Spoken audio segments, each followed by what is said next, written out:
Ripple just made a huge announcement today regarding a new exchange of sorts that's going to power the world of some of the biggest players in crypto. And in today's video, I'm going to tell you about it. And Tim Cook, who is the CEO of Apple, has just disclosed what his position is on Bitcoin. And also regarding the Ripple versus the SEC case, Jeremy Hogan, who is an outside attorney covering this case, goes over the next motion that's actually going to be ruled on and why it's actually the biggest one. Hey everyone, my name is Randy and welcome back to the Late Night Grind. And right now on this channel, we're covering the Ripple versus the SEC case, as well as other cryptocurrency news, investment markets, and personal finance. So if any or all of those topics interest you, make sure you subscribe to the Late Night Grind. And also don't forget to hit that bell notification icon so that YouTube will send you a notification when I release a new video. And if you're feeling generous today, I'd really appreciate it if you do two things. Number one, smash that thumbs up button. And number two, watch this video all the way to the end. Those are the two best things that you can really do to support a YouTube channel. So if you do that, I'd greatly appreciate it.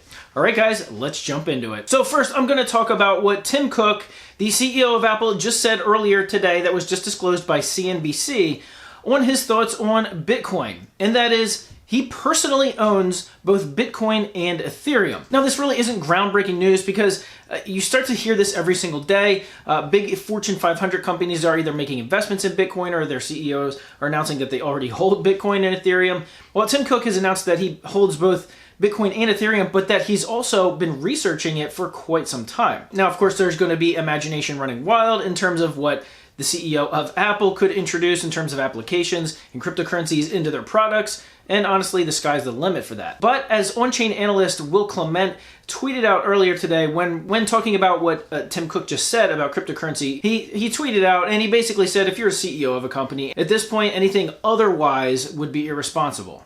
And he's right. And now moving to the Ripple versus the SEC case. The other day, Judge Netburn had ruled in favor of the SEC, saying basically she orders Ripple to produce some recorded meetings that the SEC wants to hear. The judge said they have to produce those. And it's actually one of the very few motions that has gone against Ripple in actually having to make them work to produce documentation for the SEC or for the judge. You know, meanwhile, the SEC's been ruled to turn over documents and they've done nothing of the such.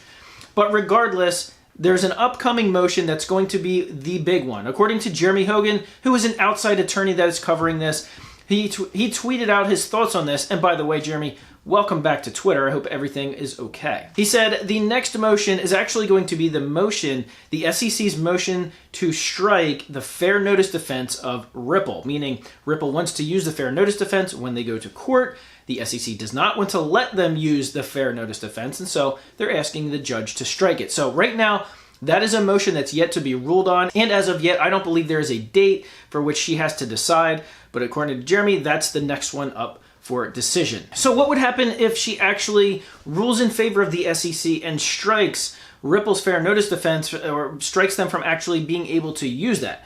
Well, my guess is that Ripple's attorneys have been on top of everything so far to date, and I think they have plans for both sides, whether it's denied or whether it goes in their favor. But I'm sure there's no doubt that Ripple is hoping that she will decide that she will make the decision that favors Ripple and that they will be allowed to use the fair notice defense, because everything that we've been covering in this video and other Ripple YouTubers' videos point to the fact that a fair notice defense would absolutely obliterate the SEC. And now to the big announcement that Ripple just made earlier today, that they are coming out with a new enterprise level exchange next year in 2022. I didn't see anything specific in terms of timeframes other than 2022.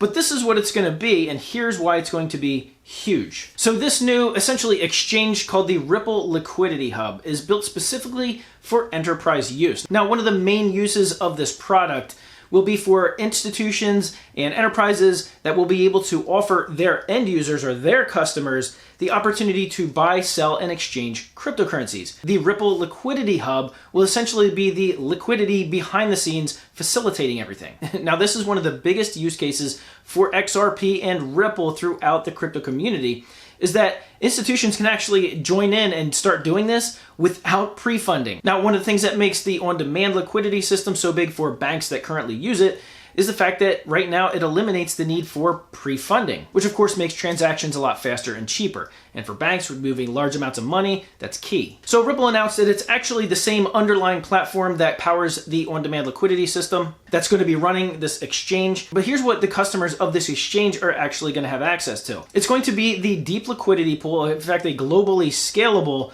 liquidity pool that eliminates the need for pre-funding, like I mentioned. But it's also going to be doing things that other exchanges just can't compete with. It's actually going to feature one of the things that they call smart order routing, which is essentially a price optimization algorithm that they're going to be using so that when a transaction goes through, it'll actually search several venues, including other exchanges, market makers, OTC desks, which, by the way, OTC desks are where big whales and institutions go to buy their crypto right now so that they don't affect the market price too much. And it'll go and scour all those places to actually make the exchange, all while using this liquidity pool of ripples on the back end to facilitate it. Now, of course, what they did was mention that XRP is going to be their native asset for all the Ripple tech products that they use. But one of their main goals of this product is to introduce interoperability with pretty much everything. So when this exchange starts, they're going to start by offering support for 6 different cryptocurrencies right off the bat. And those are going to be Bitcoin, Bitcoin Cash, Ethereum, Ethereum Classic, Litecoin, and of course, XRP. All right, so who's going to be using this platform and why would the volumes be so big? Well, think about this. The primary ones will be the institutions, the banks. You got the commercial banks, you got the retail banks, you have the payment and remittance companies. You have pretty much everybody that's already using the on-demand liquidity system now have availability to use this and offer crypto to their own customers. And of course, other crypto exchanges, which there could be new crypto exchanges created, or even existing ones that may want to flip over and use Ripple's liquidity hub for sourcing all their crypto, at least for those 6 cryptocurrencies that I already mentioned. And of course, you're going to have other companies, other large global companies, multinational companies being able to jump in and utilize this for their customers should they have a need for essentially allowing their customers to buy and trade crypto. And so what essentially is that going to do for XRP? Well, the best comparison I could make is that if you look at what Binance Coin has actually done, being the native asset for the Binance Exchange. As the Binance Exchange has grown and grown in volume, the value of the Binance Coin has essentially skyrocketed. Now, I'm not saying XRP is specifically going to skyrocket because of this exchange. Rather, in fact, it's going to skyrocket because of this and many other uses that it's for. So now you can probably imagine what the possibilities are for XRP, as XRP would essentially be the underlying native asset to power all of these exchanges and the unbelievable amount of volume that could be coming through this exchange, the Ripple Liquidity Hub, because in my opinion, this could actually be a lot bigger than the on-demand liquidity system that the banks are actually using RippleNet for currently. But that's just my opinion. Let me know in the comment section below what you guys think of this announcement. And even though it's essentially a year away from being launched, or it could be several months away, so nonetheless, if you want to read more about Ripple's new liquidity hub, I will put a link in the description below to my Twitter feed where I link it and discuss it as well. So if you want to have a conversation about it on there or in the comment section below, feel free to do that. So once again, thanks for watching this video all the way to the end and for giving it a big thumbs up. And as always, I'll see you guys on the next video.